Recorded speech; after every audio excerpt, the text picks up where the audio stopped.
하나님, 오늘 이 시간도 주님께서 성령으로 이끌어 주셔서 이 말씀이 무엇을 뜻하는 것인지 우리가 명확히 알게 하여 주시고 구원의 더 깊은 확신 가운데 설 수 있도록 도와주시고 예수님께서 어떤 일을 하셨는지 우리가 잘 밝게 알 수 있도록 주께서 인도해 주시옵소서.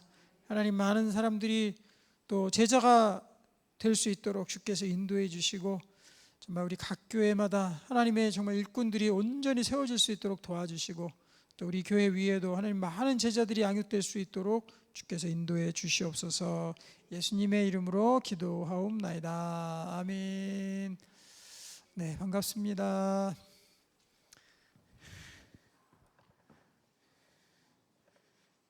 자, 오늘은 25페이지 함께 보겠습니다. 25페이지.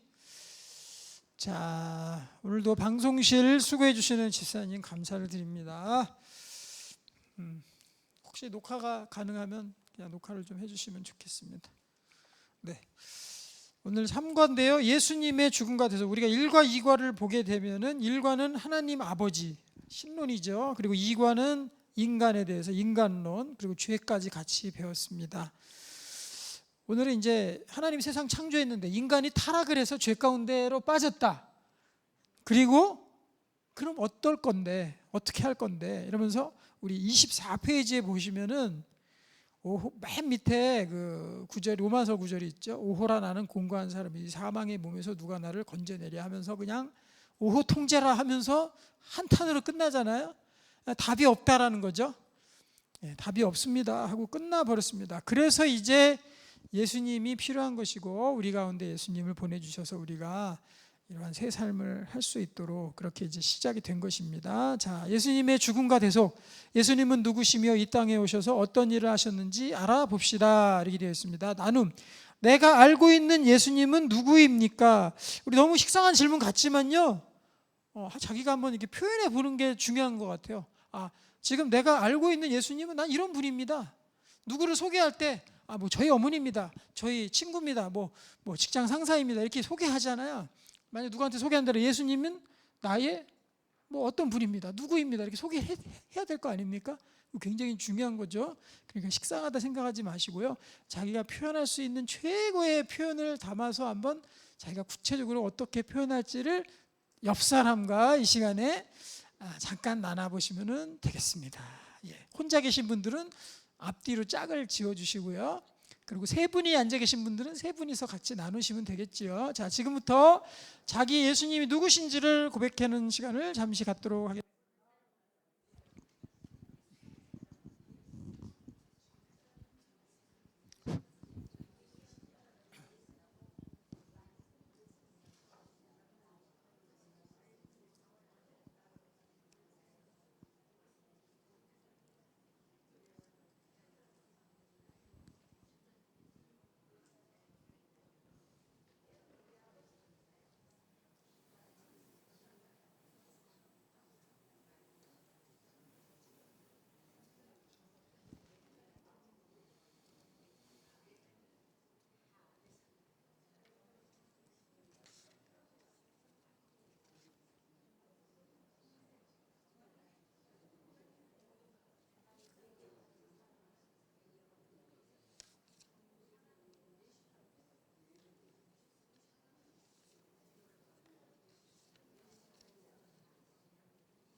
네, 다 나눠주셨습니까?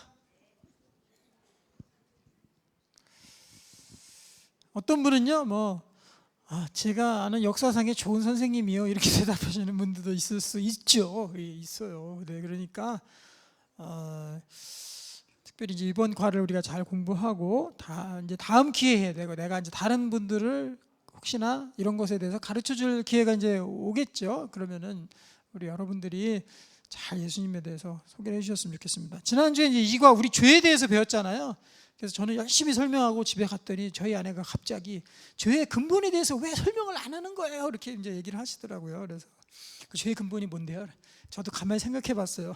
근데 제가 좀 우리 여기 모이신 분들이 사실은 이제 직분자신 분들이 많으시고 또 우리 장로님도 계시고 권사님도 많이 계시기 때문에 어느 정도 좀 레벨을 좀 조정을 했죠. 그래서 제가 이제 거의 새신자분 만나서 이제 같이 공부를 하게 되면은 또 거기에 맞춰서 하고, 또 우리 권사님들한테는 권사님들한테 맞춰서 하고, 좀 이런 것들이 있습니다. 그래서 사실 죄의 근본에 대해서 조금 제가 그냥 넘어간 부분들이 좀 있는데, 죄가 무엇입니까? 죄가. 그래서 한 번 더 리뷰를 하자면 죄가 뭐예요? 첫 번째, 하나님을 거부하는 거예요. 그게 죄죠. 하나님 싫어요. 나 하나님 없이 아무리 하나님 소개해줘도 나 하나님 필요 없어. 그리고 우리 전도할 때 보잖아요. 필요 없다. 관심 없다. 아무리 얘기해도 안 됩니다. 하나님 계십니다. 하나님 필요합니다. 하나님 관심 없습니다. 그리고 내가 하나님인데 내가 하나님께 뭘 이렇다 저렇다 하면서 살겠습니까? 나 혼자 살겠습니다. 이렇게 이제 하는, 그게 첫 번째 죄죠. 하나님 거부하는 죄. 그리고 두 번째 죄가 이제 우리 공부했던 여러 가지 탐욕, 악독, 음란, 또 여러 가지 당짓는 거 쭉 설명했던 거 있죠. 그것들이 이제 우리가 2차적으로 나오는 하나님과의 단절로부터 나오는 2차적인 죄악들이죠. 그래서 첫 번째 죄는 하나님을 거부하는 죄입니다. 그래서 거기에 대해서 우리가 철저히 회개해야 되는 거죠. 하나님이 계심으로 인해서. 그래서 마가복음도 그랬고요, 누가복음에서도 그랬고, 그다음에 많은 이사야 선지자, 예레미야 선지자, 많은 선지자들이 첫 장에 보면 뭐가 나오죠? 하나님 만나는 장면이 나오거든요. 그럴 때 동일하게 고백했던 것이, 아이고 내가 하나님 만났으니까 난 죄인입니다, 난 죽게 되었습니다라는 고백이 베드로도 그랬고 이사야도 그랬고 예레미야도 그랬고 다 그랬거든요. 그러니까 내 죄가 드러나는 것은 하나님이란 실체를 없었는 줄 알았는데, 하나님의 실체를 내가 맞닥뜨리고 만나는 순간에 그 자체가 그게 자체가 죄이기 때문에 하나님 만나는 순간에 죄인임이 깨달아지는 거거든요.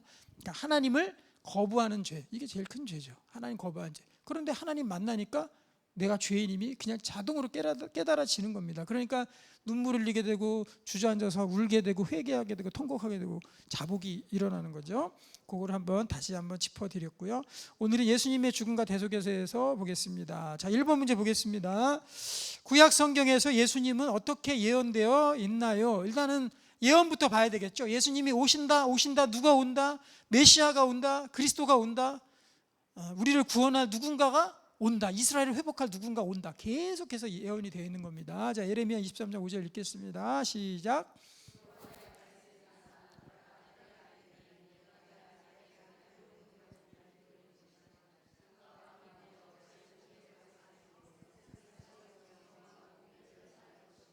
네, 여기 예레미야 선지자에게 하나님께서 예수 그리스도를 예언한 거죠. 내가 다윗의 한 의로운 가지, 그러니까 다윗의 자손 중에서 의롭다고 할 수 있는 한 가지라는 건 자손이라는 얘기죠.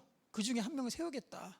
근데 의로운 그 가지는, 의롭다라고 붙일 수 있는 것은 우리가 아무한테나 의롭다 할 수 있습니까? 다 죄인인데 예수님 그리스도 한 번밖에 없는 거죠. 그래서 그가 왕이 되실 것이고, 이것은 이제 그가 왕이 될 것이라는 것은 이 만왕의 왕을 얘기하는 거죠. 한 나라의 왕이 아니라.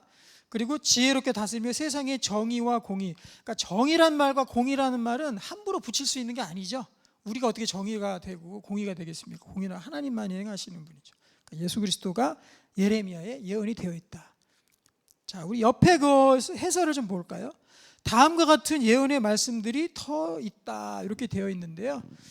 여기 글자가 조금 작으니까 혹시 옆에 좀 확대해 주실 수 있으면 감사하겠습니다. 자, 이사야 7장 14절도 있죠. 여기도 한번 읽어볼까요? 시작.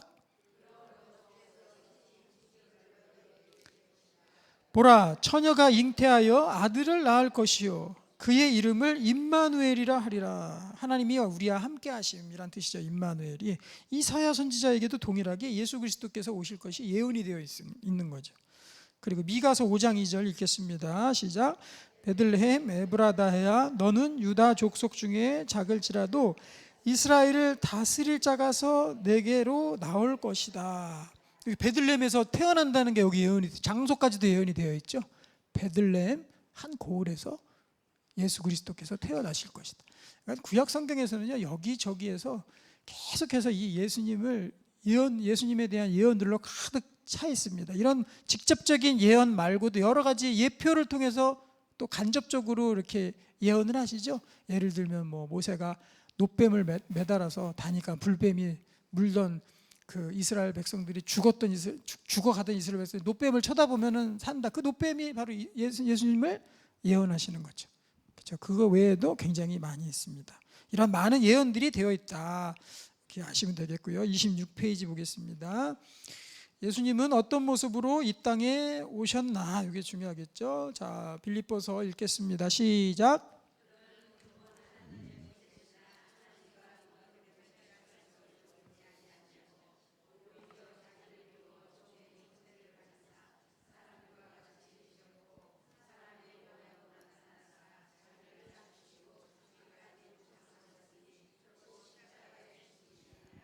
아마 이 신약 성경에서 가장 예수님을 함축적으로 가장 잘 표현하고 있는 구절이 이 빌립보서 요 부분이에요. 2장 6절에서 8절 요 부분이 예수님은 가장 핵심적인 부분 함축적으로 잘 표현한 겁니다. 그래서 우리 다른 사람들에게 또 가르치실 때 오늘 이 시간은 이제 여러분이 배우는 시간보다도요, 내가 다른 사람을 또 안내할 수 있는 그런 준비하는 시간이다, 이렇게 여기면 좋을 것 같아요. 그래서 우리 하나씩 한번 따져볼게요. 자, 근본 하나님과 본체다. 첫 번째, 하나님과 본체시다. 하나님과 하나라는 거죠. 그러니까 하나님께서 무슨 창조한 피조물이다, 이런 기독론에 여러 가지가 있지만 그것이 아니라 하나님과 본체시다. 삼위일체 하나님이다. 예수님이 첫 번째 하나님 본체고 밑줄 치시고 1번 이렇게 해놓으면 좋을 것 같고요. 그리고 하나님과 두 번째 동등되신 분이다. 그렇죠? 그러니까 하나님이 더 먼저시고 예수님이 열등하신 분, 뭐 이렇게 우리가 하나님의 아들이기 때문에 그렇게 이제 생각할 수 있거든요. 그것이 아니라 하나님과 동등. 여기에서 이제 삼일체론이 나오는 거예요. 하나님과 동등하시다. 어떤 한 분이 삼위일체 하나님 중에서 어떤 한 위에 하나님이 더 열등하거나 위에 있거나 높낮이가 있는 것이 아니라, 계급이 있는 것이 아니라 동등하다. 하나님과 예수님은 동등하다. 그런데 어떻게 됐어요? 동등됨을 취할 것으로 여기지 아니하시고 오히려 자기를 비워 종의 형체를 가지사 사람과 같이 되셨다. 여기가 세 번째죠.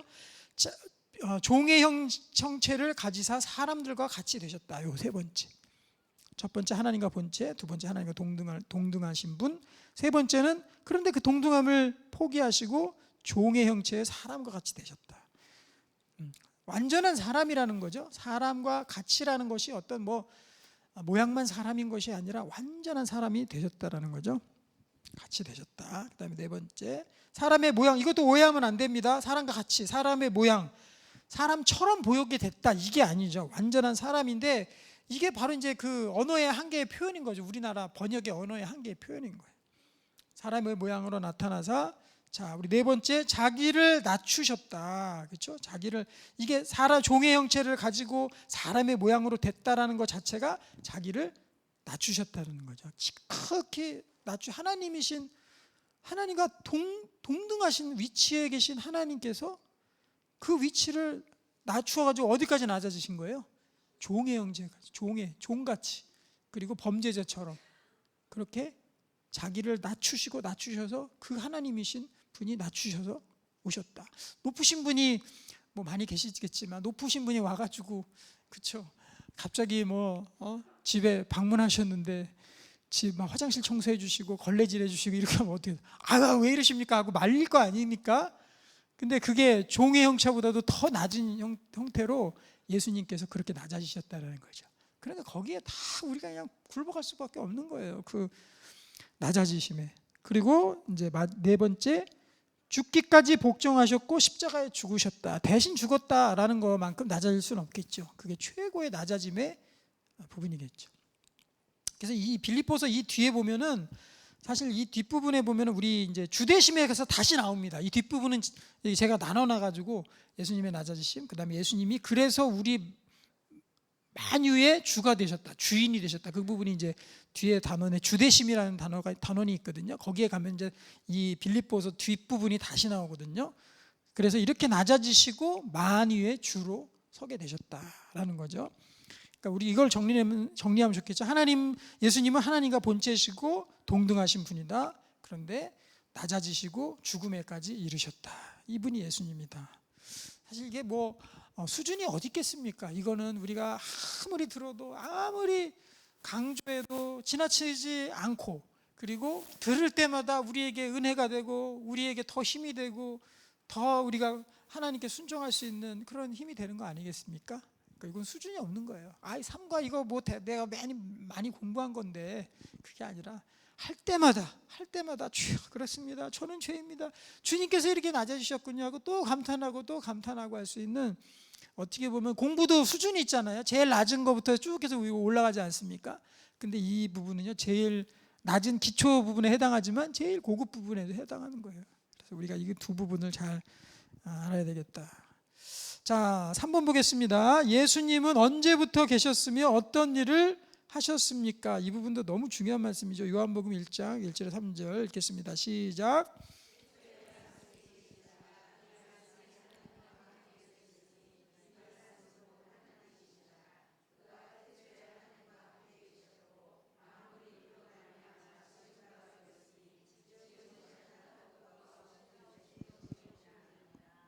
아멘. 자, 이 요한복음 또 1장 1절에서 3절까지가 이 빌립보서의 말씀하고 정말 견줄 만큼 또 예수님에 대해서 아주 잘 표현한 말씀 중에 하나죠. 자, 언제부터 계셨습니까? 예, 태초에란 말이 요한복음에 한번 나오고 창세기 한번 나오잖아요.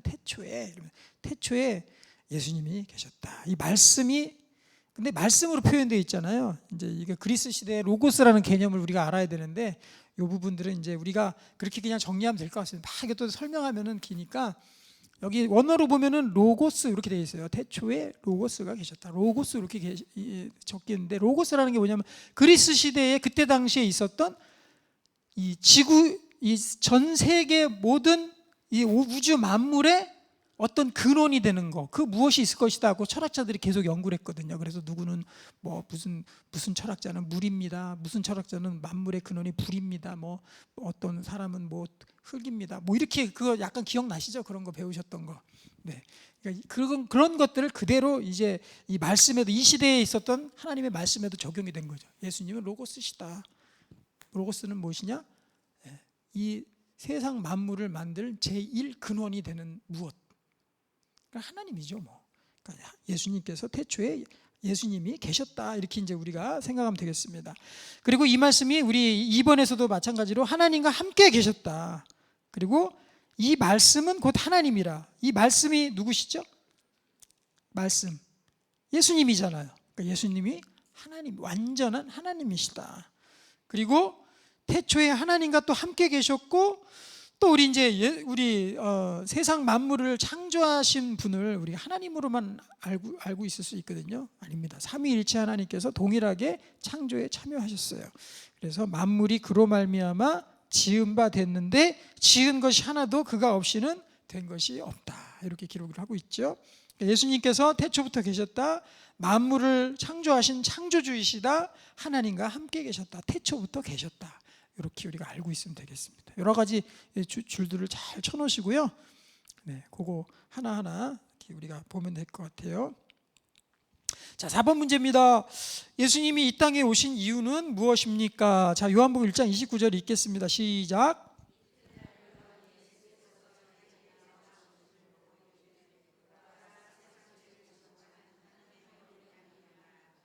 네, 아멘. 드디어 이제 이 속죄에 대한 부분들이 나오는데요. 1번, 2번, 3번까지는 예수님의 어떻게 보면은 속성에 대해서 이렇게 우리가 공부하는 거였고요. 그리고 이 다음에는 그럼 예수님이 이 땅에 오셔가지고 도대체 무슨 일을 하셨습니까? 요거에 대한 부분이죠. 자, 이 요한이 예수님을 딱 보면서 얘기를 했습니다. 한마디로 얘기했습니다. 세상 죄를 지고 가는 하나님의 어린 양이다. 어린 양이라는 것은 예전에 어떠한 용도로 사용이 됐습니까? 예, 제사의 제물로 사용이 됐죠. 어린 양을 잡는다, 제물로 사용했습니다. 그런데 세례 요한이 딱 보니까는 하나님의 계시로 말미암아서 그거를 알아본 거죠. 예수님이 누군가 오신다고 했는데, 아마 세례 요한도 태어나가지고 마지막 선지자잖아요, 그렇죠? 태어나가지고 그 엄마로부터, 엘리사벳으로부터 아마 그 고지를 받았을 거예요. 너는 선지자다. 그리고 하나님께서 너에게 은혜를 주시고 예수 그리스도의 길을 예비한 사람이 바로 너다. 계속 알고 있었을 거예요. 그러면 잘하면서도 메시아가 과연 그 구약에 예언되신 분이 드디어 내가 맞을 그분인데 오셔서 도대체 어떤 일들을 하실까 기대도 컸을 겁니다. 그런데 고작 뭐였어요? 세상 죄를 짊어지는 어린 양에 불과했던 거죠. 그러면서 이거를 봐라, 세상 죄를 지고 가는 하나님의 어린 양이구나. 나는 메시아 온다 그래서 정말로 이 이스라엘을 온전히 회복하고 엄청난 분이 능력을 행하면서 오실 줄 알았더니 그래, 고작 제사에 쓰일 만한 그러한 어린 양에 불과해 하면서 아마 한탄하면서 이 얘기를 그렇게 예수님을 보면서 보라 이렇게 하면서 했을 것 같아요. 그러니까는 예수님이 이 땅에 오신 이유는 한마디로 뭡니까? 세상 죄를 지고 짊어질 대속 제물로 오신 거죠. 제물로 오신 거죠. 자, 우리 5번 문제 보겠습니다. 하나님이 그의 아들인 예수님을 보내신 이유가 뭘까요? 자, 요한일서 4장 10절을 같이 읽겠습니다. 시작.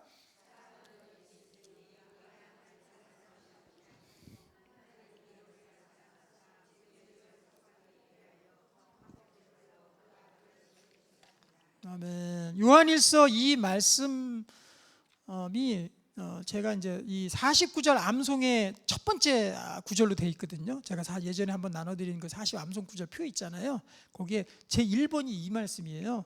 그런데 이 말씀에 아마 우리 하나님 예수님에 대한 대속의 그러한 표현들이 이 말씀에 다 들어가 있어요. 그래서 저도 이렇게 실게 되고 옆에 암송표 이렇게 딱딱지 있잖아요. 그러니까 여러분들이 이거 암송 이번 주에 가셔서 유튜브 계속 틀어놓으시고 암송하셨으면 좋겠습니다. 자, 사랑은 여기 있다. 우리가 하나님을 사랑한 것이 아니야. 하나님이 우리를 먼저 사랑하셨다는 거죠. 그것이 우리가 지난주에 배웠던 대로 전적 타락. 인간의 능력으로는 하나님을 알 수 있는 방법이 전무하다. 아무리 알려고 해도 절대로 알 수가 없다. 그렇기 때문에 하나님이 우리를 사랑해서 우리 죄를 속하기 위해서, 없애기 위해서 역시 화목제물로 그 아들을 보내실 수밖에 없었던 거죠. 하나님이 먼저 계시하신 겁니다. 그래서 하나님의 어린 양이다, 하나님의 죄를 속하기 위한 화목제물이다, 다 똑같은 내용이죠. 보내신 이유가 뭡니까? 우리 여기 밑줄 그어놓으시면 되겠죠. 우리 죄를 속하기 위하여 화목제물로 보내셨습니다. 이렇게 이제 우리가 말하면 되겠죠. 제물이 필요한 거죠. 뭔가 대신해 줄 수 있는 그런 제목이 필요하다는 거죠. 이 말씀이 외우기가 쉽지는 않죠. 네. 이거 한번 암송 여기 표 있으니까 암송 직접 해볼까요, 우리가? 네.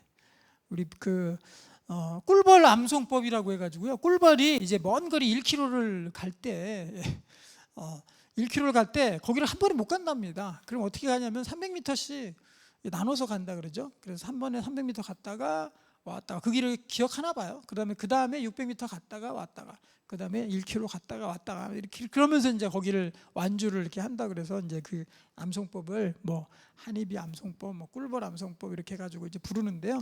이거 외우실 때 자동으로 외워지는 방법이 있습니다. 우리 아무리 연세가 있으시고 나는 외우는 거하고는 거리가 멀어. 그리고 요즘엔 들은 것도 돌아서면 까먹는데 무슨 암송이야 이렇게 생각하지 마시고요. 다 할 수 있습니다. 그래서 우리 세 부분으로 나눠보겠습니다. 사랑은 여기 있으니 우리가 하나님을 사랑한 것이 아니요. 거기에서 이렇게 옆줄을 딱 거놓으시고요. 하나님이 우리를 사랑하사 우리 죄를 속하기 위하여 여기까지 옆줄을 딱 거놓으십시오. 그 다음에 화목제물로 그 아들을 보내셨습니다 하고 딱 거놓으면 3등분으로 딱 되죠. 네. 그렇게 해서 한 부분씩 외우는 겁니다. 그래서 1번, 2번, 3번 이렇게 붙여놓으시고 1번 외우고 그 다음에 1번 여러 번 반복하고 그 다음에 1번, 2번까지 해서 쭉 외우고 1번, 2번, 3번에서 쭉 외우고 이렇게 하시면은 외우기가 훨씬 수월하겠죠. 자, 1번만 해보겠습니다. 자, 요한일서 4장 10절 말씀 같이 하겠습니다. 1번까지만 시작. 사랑은 여기 있으니 우리가 하나님을 사랑한 것이 아니요. 다시 한번 시작. 사랑은 여기 있으니 우리가 하나님을 사랑한 것이 아니요. 네, 지금 이제 보시면서 하잖아요. 네, 보시면서도 못하시면 안 돼요. 시작. 사랑은 여기 있으니 우리가 하나님을 사랑한 것이. 자, 보지 말고 한번 해봅시다. 시작. 사랑은 여기 있으니 우리가 하나님을 사랑한 것이 아니야. 한 번 더 시작. 사랑은 여기 있으니 우리가 하나님을 사랑한 것이 아니요. 자, 두 번째 하겠습니다. 시작. 하나님이 우리를 사랑하사 우리 죄를 속하기 위하여. 시작. 하나님이 우리를 사랑하사 우리 죄를 속하기 위하여. 한 번 더. 하나님이 우리를 사랑하사 우리 죄를 속하기 위하여. 자, 안 보고 가능하시겠어요? 자, 보지 말고. 자, 시작. 하나님이 우리를 사랑하사 우리의 죄를 속하기 위하여. 시작. 하나님이 우리 죄를 사랑하사 우리를 사랑하사 우리 죄를 속하기. 다시 한번. 하나님이 우리를 사랑하사 우리 죄를 속하기 위하여. 한 번 더.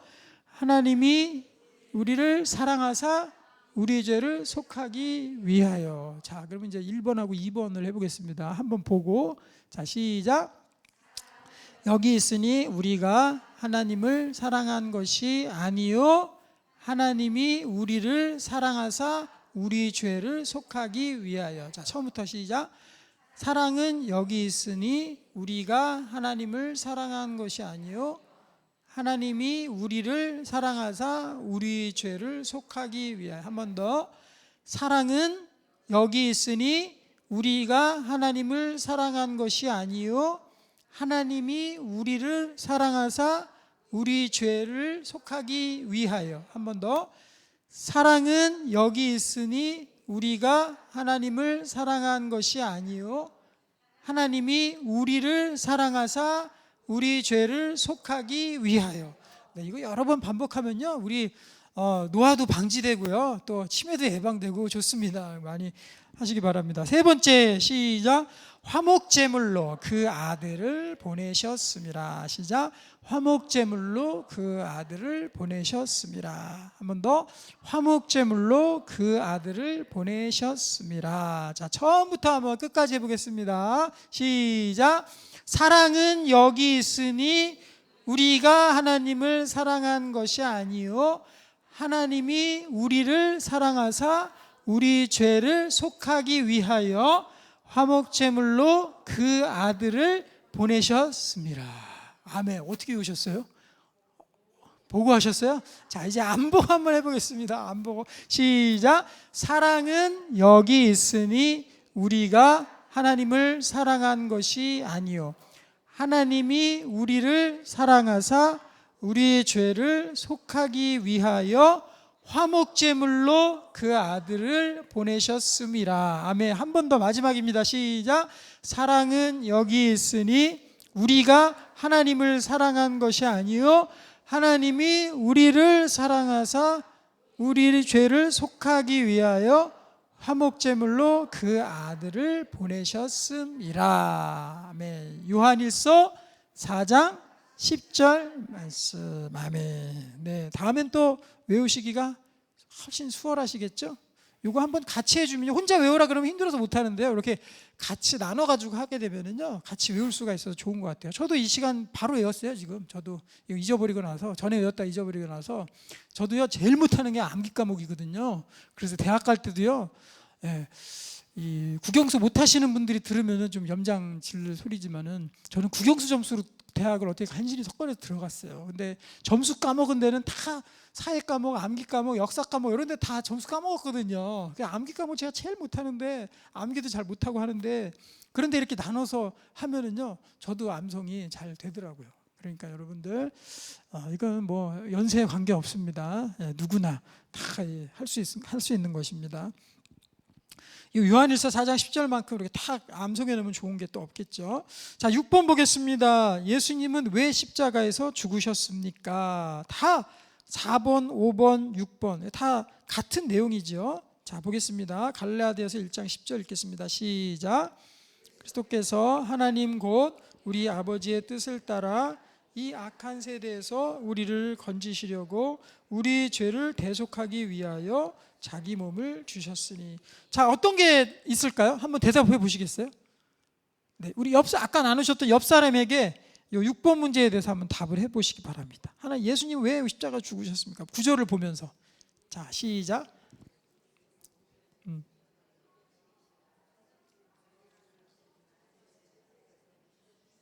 구절을 보면서 하셔야 돼요. 자기 생각으로 하는 게 아니라.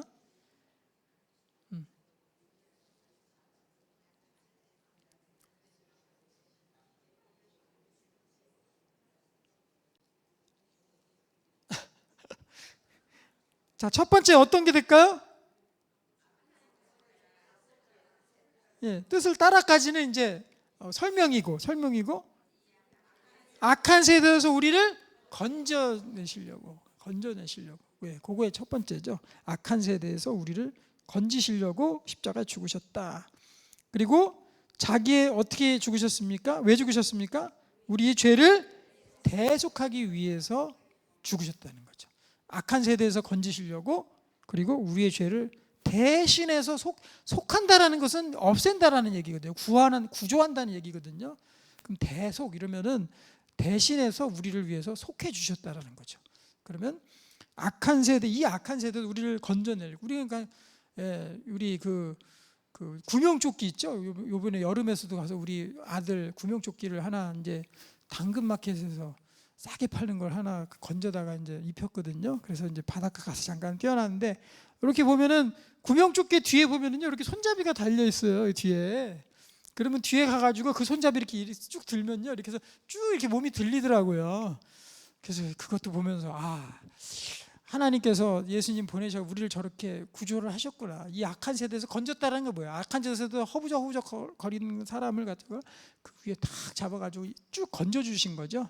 그러니까 우리가 얼마나 공부할수록 우리가 얼마나 정말 연약하고 부족하고 은혜가 너무나도 큰 거를 우리가 느낄 수 있어야 되죠. 그렇죠? 어떤 공부보다도 예수님 계속 묵상하고 공부하다 보면은 우리가 이 지식을 알게 되면은 정말 우린 너무나도 죄인이구나. 우린 죽을 수밖에 없는 죄인이구나. 예수님의 은혜가 너무나도 크구나. 우리 그냥 건진 받은 거예요. 이렇게 해가지고 그거밖에 안 됩니다. 우리가 더 이상 얘기할 게 없어요. 그러니까 내가 낮아지고 구원의 은혜를 알면 알게 될수록 어때요? 교회에서 나의 어떠한 목소리나 나의 주장이나 이런 것들을 죽게 되겠죠. 아이고, 나는 부족한 죄인입니다. 건져가지고 허부적대는 나를 이렇게 구원하셨네요 하고 내가 낮아질 수밖에 없는 거예요. 다른 사람 섬길 수밖에 없는 것이고요. 그리고 교만도 점점 겸손으로 바뀌어지겠죠. 그러니까 저분은 너무 나는 너무나 교만해 막 이렇게 하는 것이 그 교만을 깎으려고 겸손하려고 노력하는 게 아니라 이 구원의 은혜를 알면 알게 될수록 그냥 자동으로 겸손해질 수밖에 없는, 자동으로 그냥 고개 숙여지고 푹 주저앉을 수밖에 없는 거가 되겠죠. 그럼 그런 사람, 구원받은 사람들이 쭉 모여서 있으면은 그 공동체가 얼마나 아름답고 서로 섬기면서 하나가 되겠습니까? 네. 첫 번째, 악한 세대에서 건지시려고, 우리 죄를 대신해서 속하시려고 자기 몸을 주셨다. 자기 몸을 주신 이유가 두 가지로 딱딱 요약이 되어 있는 거죠. 갈라디아서 1장 4절 말씀에. 자, 7번 문제 보겠습니다. 자, 예수님은 우리 죄를 위해서 이제 고난을 당했습니다. 지금까지는 대속했다, 우리 죄를 속하기 위해서 와오셨다, 또 하나님의 어린 양이다 이렇게 얘기했잖아요. 그러면 구체적으로 그럼 어떻게 대속하셨습니까? 이거를 이제 우리가 또 알아야 되겠잖아요. 그러면은 예수님이 그럼 어떻게 대속을 하셨어요? 어떻게 해서 우리 대신해서 화목 제물이 되셔서 어떻게 해서 어린 양이 되셨어요? 이렇게 묻게 되겠죠. 네, 그것에 대한 답입니다. 어떻게 고난당했나? 이사야 53장 5절 6절 너무나 유명한 구절이죠. 읽겠습니다. 시작.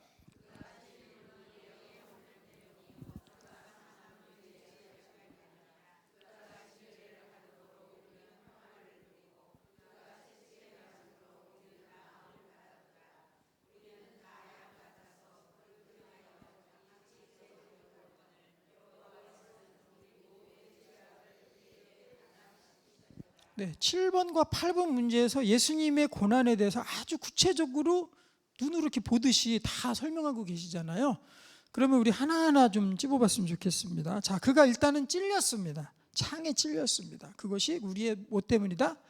허물 때문이다. 건지시려고. 그래서 창에 찔리신 거고. 그리고 그가 상하셨죠? 가시 면류관에 상하고 채찍으로 상하시고 몸이 다 상했어요. 그게 뭐 때문이다? 우리의 죄악 때문이다. 그리고 그가 징계를, 십자가 형벌이라는 그 당시에 있었던 최고의 징계를 받았습니다. 그 이유가 뭐라고요? 우리의 평화를 누리기 위해서, 우리에게 평화를, 죽음이 아니라 하나님과의 평화를 위해서. 또 그가 채찍에 맞으셨죠? 채찍에 맞은 이유는 뭐예요? 그러므로 인해서 우리가 회복을 얻었다. 채찍에 맞아서 회복. 이게 대속이죠. 이게 바로 대속이죠. 예수님이 채찍에 맞으니까 내가 나음을 입어. 그리고 그가 십자가 형벌의 징계를 받으니까 내가 평화를 누려. 이게 대속이죠. 대신해서 우리 죄를 속해 준 거죠. 이건 아무리 강조해도 부족함이 없고요. 우리 반드시 점검하고 넘어가야 될 부분입니다. 우리가 교회 오래 다닌다고 해서 이거 모르시는 분들이 간혹 계세요. 그냥 나 예수 믿어야 하는데 뭘 믿는지 모르고 믿고, 그렇죠? 신앙생활 오래 했는데 구원에 대한 확신, 또 오늘 내가 당장 죽으면 천국에 갈 수 있나? 여기에 대한 확신 이런 거 없이 그냥 다니시는 분들도 간혹 계십니다. 그럴 때 우리가 반드시 점검해 봐야 돼요. 그래서 우리는 다 양 같아서 그릇 행하여 제 갓길로 지 맘대로 갔다 이거죠. 하나님 떠나고 여호와께서는 우리 모두의 죄악을 그에게 담당시키셨다라는 거예요. 대속으로 다 뒤집어 씌웠다라는 겁니다.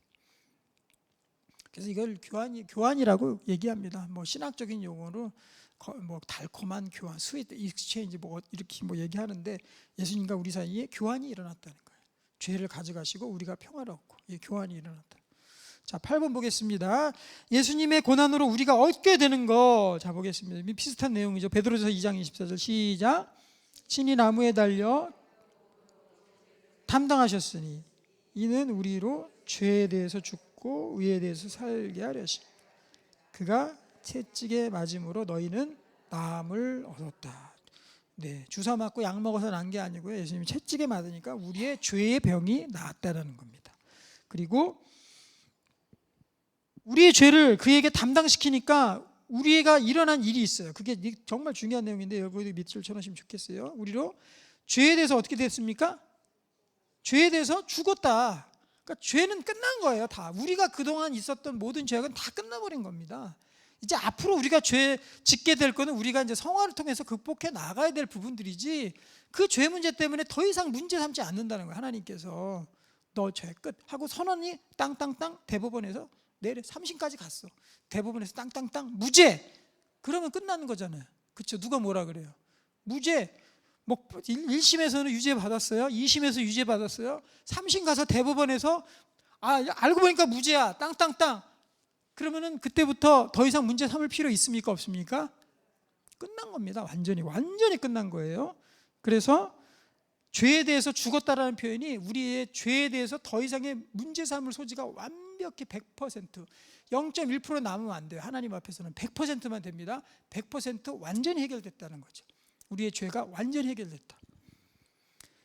그래서 의에 대해서, 죄에 대해서 그렇게 죽었습니다. 그리고 의에 대해서 내가 살게 된 거죠. 이제는 의인입니다. 죄는 끝났고 이제 의로운 삶만 살게 되어 있는 거죠. 앞으로 짓게 될 죄는 무엇입니까? 제가 그때도 방향성의 문제 얘기했죠. 이 세대에서는 완전히 우리가 바뀐 것이 아니기 때문에 아직까지 죄에 대한 습관과 그런 것들이 이 시대에 남아 있습니다. 그래서 우리가 때로는 넘어지고 죄 지을 수 있지만 우리의 방향은 죄의 방향이 아니라 의의 방향인 거죠. 그래서 때로는 후진도 할 수 있지만 다시 또 한 걸음 앞으로 가고, 또 넘어질 수 있지만 일어나서 또 한 걸음 앞으로 가고 계속 가는 거예요. 자, 9번 보겠습니다. 예수님의 죽으심으로 말미암아 하나님 앞에 우리의 모습은 어떻게 바뀌었습니까? 자, 이제 예수님께서 고난을 이렇게 당하셨어요. 그리고 나서 우리가 어떻게 바뀌었는지 그거를 봐야 되겠죠. 자, 골로새서 1장 21에서 22절 읽겠습니다. 시작. 전에 악한 행실로 멀리 떠나 마음으로 원수가 되었던 너희를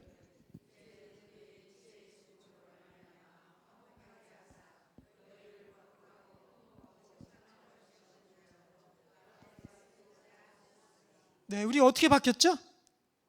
거룩하고 흠없고 책망할 것이 없는 자로 우리가 하나님 앞에 세우게 됐다. 예수님 때문에 그렇게 된 거죠. 그 전에는 원수였어요. 원수. 누구랑?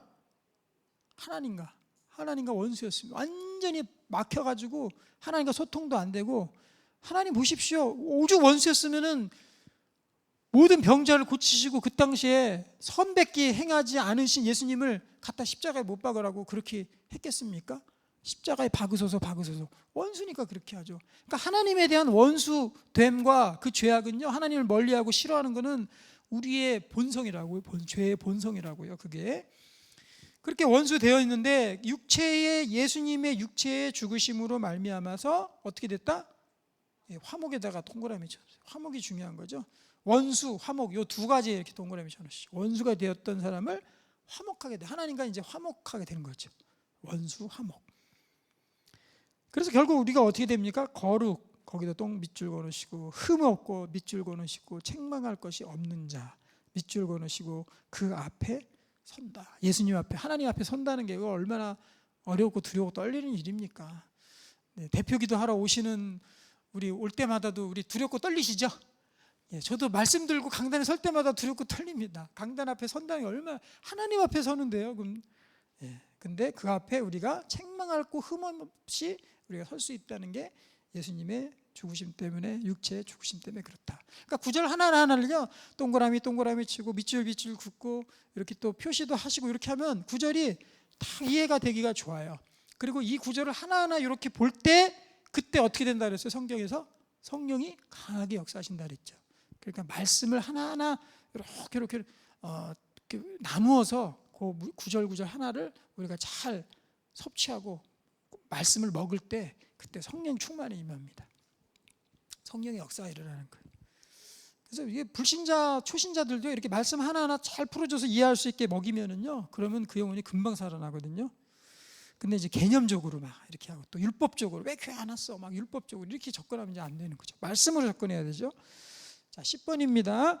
예수님의 죽음의 효력은 이제 언제까지 지속됩니까? 그렇죠. 한 번 예수님이 2000년 전에 죽으셨는데 그 2000년 전에 죽으신 예수님의 사건이 지금 나까지도 그게 효력이 유지되는가?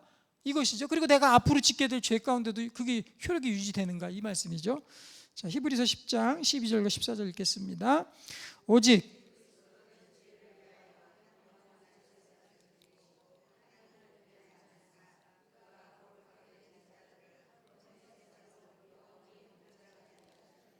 네, 옆에 그 해설이 있죠. 단번의 제사로 모든 죄를 영원히 해결했다. 영번제, 예수님의 단번의 제사가 믿는 자들에게 영원한 효력을 가진다는 의미. 그게 그겁니다. 뜻이 두 개가 다 같은 뜻이에요. 그래서 제가 이거를 아무리 나누어서 설명하려도 잘 안 돼요. 그래서 적당히 요약하고 말았는데요. 여기 보면 9절 보겠습니다. 오직 그리스도는 죄를 위하여 영원한 제사, 여기에도 동그라미 쳐놓으십시오. 영원한 제사. 십자가의 죽으심이 그게 제사거든요. 십자가에서 사람을 죽이는 여린 양 대신에 예수님을 거기서 죽인 거죠. 근데 그게 어떻게, 무슨 제사다? 영원한 제사라는 거예요. 영원한. 왜냐하면 하나님이신 예수님께서 그 자리에서 모든 것들을 선포하고 다 끝내신 거예요. 거기서 영원히 끝내신 겁니다. 그래서 이거를 영번제 이렇게 표현합니다. 영번제 이렇게 써놓으시면 돼요. 영번제. 자, 그 다음에 그가 거룩하게 된 자를 한 번의 제사, 여기 한 번의 제사도 밑줄을 딱 그어놓으시고요. 한 번의 제사. 이거는 단번제 이렇게 적어놓으시면 되겠어요. 단번제 옆에 있습니다. 단번제. 영원히 온전케 하셨다. 그러니까 이게 두 개 종합해 보면 뭐예요? 한 번의 제사로 영원한 효력을 갖게 되는 거죠. 예수님의 제사가, 십자가의 제사가, 십자가의 들이심의 희생이 단 한 번의 십자가의 형벌로, 제사로 영원까지 그 효력이 유지되는 거죠. 하나님께서 선언하신 겁니다. 대법원에서 땅땅땅 하면은 그 순간 그 법원의 판결의 효력은 계속되는 거죠. 영원히 끝나는 거죠. 그럼 뭐 와가지고 내일 와가지고 다시 한번 땅땅땅 다시 한번 쳐주세요. 법원장님 다시 한번 쳐주세요. 이렇게 합니까? 아니죠. 땅땅땅 하면은 그게 끝나버리는 거죠. 영원히 한 번으로 영원히 끝나는 겁니다. 똑같은 거죠. 그러니까 예수님의 제사가 한 번으로 영원히. 그래서 우리가 죄질 때마다, 만약에 죄질 때마다 이게 영번제가 아니라 그러면 죄질 때마다 예수님께서 계속해서 십자가 달리셔야 되겠죠. 그리고 구약시대처럼 죄질 때마다 그 다음날 와가지고 또 제사 드리고, 구약시대에는 계속 그랬던 거예요. 그래서 매일매일 제사 드리고. 그런데 이제 그게 뭘로 바뀐 거예요? 예배로 바뀐 거죠. 예배로. 이제 하나님 만나는 예배 시간으로 바뀌게 된 겁니다. 그러니까 예수님의 이 역사와 사역이 얼마나 대단한 겁니까? 진짜로. 한 번에 영원히 우리의 죄를 속하기 위해서 이렇게 하셨다라는 거, 너무나도 놀라운 일입니다. 자, 마지막 11번 보겠습니다. 예수님의 죽음은 우리를 어디에서 해방시킵니까? 자, 읽겠습니다. 자녀들은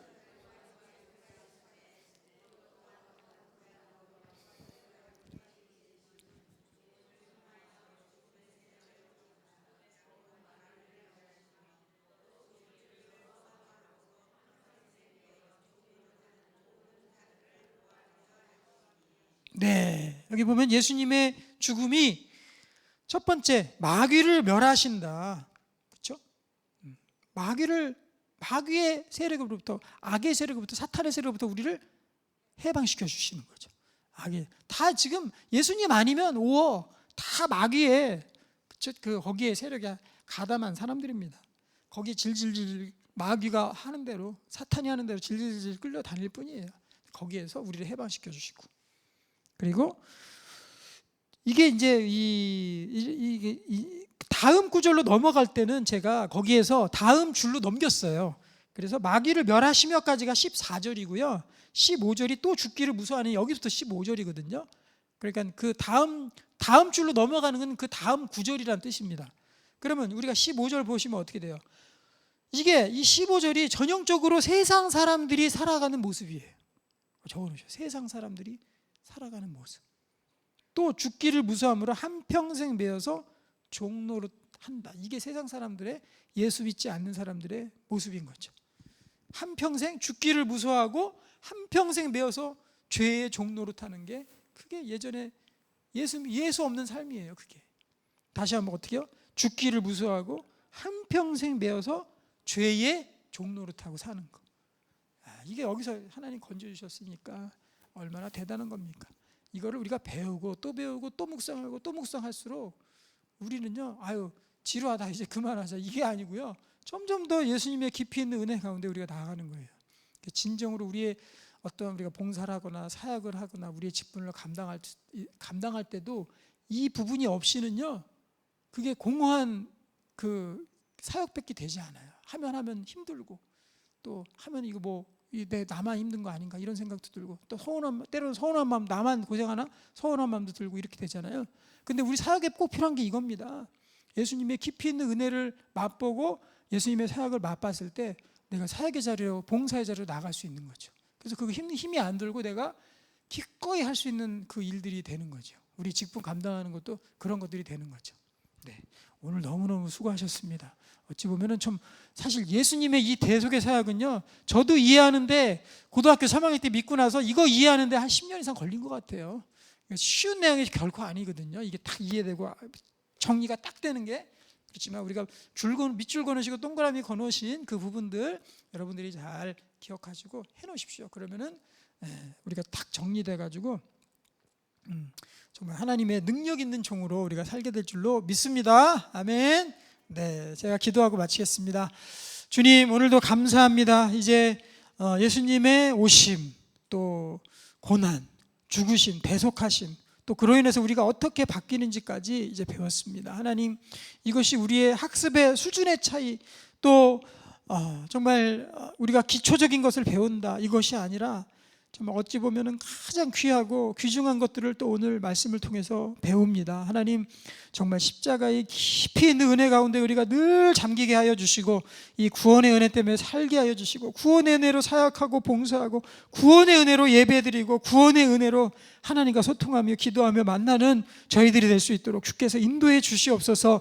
하나님 아버지, 저희뿐만이 아니라 우리 다음 세대를 하나님께서 세워주시고, 다음 세대에게 하나님 말씀이 잘 양육되고 가르쳐질 수 있도록 주께서 인도해 주시옵소서. 그래서 이 예수님의 은혜를 아는 자들이 곳곳에서 하나님, 다음 세대에서 하나님 많이 세워질 수 있도록 주께서 인도해 주시옵소서. 예수님의 이름으로 감사하며 기도합니다. 아멘.